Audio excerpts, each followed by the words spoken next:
Penelitian sosial berasal dari terjemahan bahasa Inggris, yaitu research.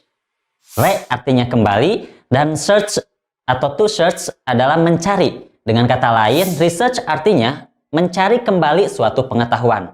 Lebih lengkapnya lagi, penelitian sosial merupakan pendekatan ilmiah pada suatu masalah sosial untuk memperoleh pengetahuan atau informasi yang berguna dan dapat dipertanggungjawabkan.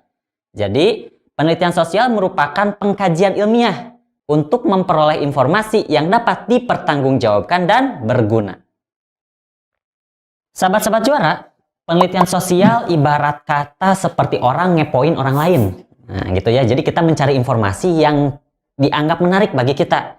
Cuma tidak setiap hal yang dianggap menarik atau kita kepoin itu bisa dianggap sebagai penelitian sosial. Ada syarat-syarat yang harus dipenuhi agar sesuatu yang kita kepoin itu dianggap sebagai penelitian sosial. Nah, adapun syaratnya, yang pertama, penelitian harus sistematis. Sistematis itu runut, sesuai urutan. Bagaimana urutan penelitian sosial? Bisa dilihat di samping ini.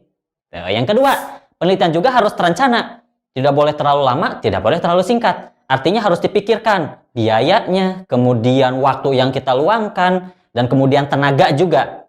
Dan yang ketiga, penelitian sosial harus mengikuti prosedur ilmiah. Ya jelas namanya juga penelitian, artinya ada prosedur-prosedur tertentu yang harus didasarkan pada prosedur ilmiah.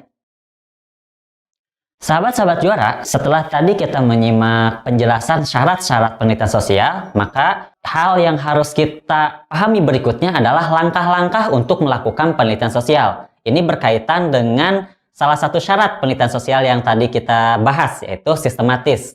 Adapun langkah yang pertama untuk melakukan penelitian sosial adalah menentukan topik dan masalah yang akan diteliti. Tidak semua hal, tidak semua fenomena bisa dijadikan sebagai topik dan masalah. Ada beberapa syarat yang harus dipenuhi untuk menjadikan sesuatu sebagai topik dan masalah penelitian yang akan kita ambil. Yang pertama adalah topik tersebut atau masalah tersebut harus sesuai dengan minat peneliti. Hal ini bertujuan agar kita semangat mencari data dan informasi yang akan kita teliti. Yang kedua, memiliki kegunaan praktis. Artinya ada hal yang bisa jadi manfaat bagi kita maupun bagi akademi maupun bagi masyarakat. Yang ketiga, datanya harus ada. Jangan sampai ketika kita menentukan topik masalah, datang ke lapangan orangnya nggak ada. Atau masalahnya sudah bersih, bukan bersih apa ya, masalahnya sudah selesai gitu. Yang terakhir adalah tidak duplikasi, artinya jangan sampai masalah atau topik ini sama penelitiannya sama banget dengan penelitian yang pernah dilakukan sebelumnya. Sebagai contoh, kita ambil salah satu masalah sosial sebagai topik yang akan kita bahas, misalkan mengenai kenakalan remaja.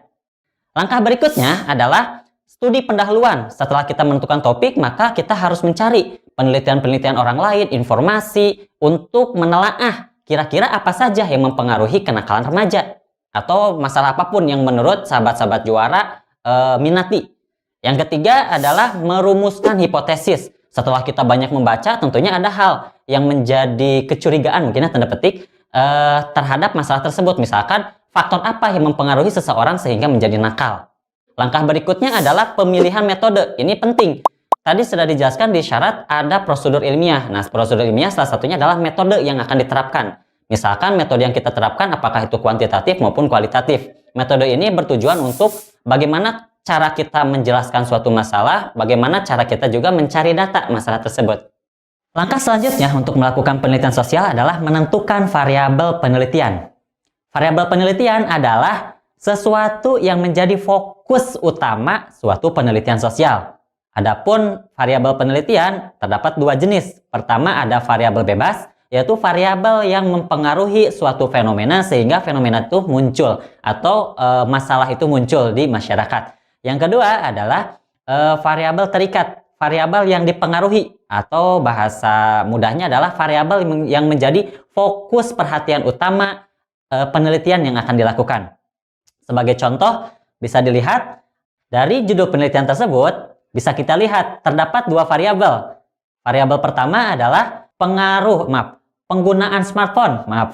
Jadi penggunaan smartphone ini menjadi salah satu variabel. Yang kedua adalah budaya plagiarisme. Jadi dari judul tersebut dapat kita pahami bahwa penggunaan smartphone mempengaruhi, gitu ya, bahasa yang mempengaruhi plagiarisme. Dengan kata lain, penggunaan smartphone adalah variabel bebasnya, yaitu variabel yang mempengaruhi. Gara-gara penggunaan smartphone, asumsinya muncul budaya plagiarisme di kalangan siswa SMA. Jadi plagiarisme atau budaya plagiarisme merupakan variabel terikat dari judul penelitian tersebut.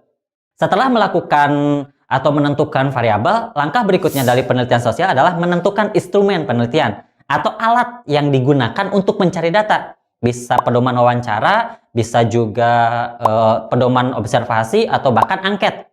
Nah, setelah pedomannya udah, tinggal ngapain? Langkah berikutnya adalah datang ke lapangan, datangin subjek penelitiannya, kemudian tanya, cari informasinya. Jadi langkah berikutnya adalah mengumpulkan data penelitian. Terus kalau datanya udah dikumpulin, mau diapain? Nah, langkah berikutnya, hal yang tidak kalah pentingnya adalah menganalisa, mengolah data tersebut.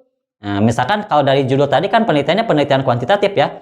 Jadi kalau penelitian kuantitatif ada 3 tuh tahapan analisisnya. Pertama adalah editing, ya. Yang kedua ada coding, penandaan atau penyederhanaan. Yang ketiga adalah tabulasi, ya, tabel frekuensi dan lain-lain.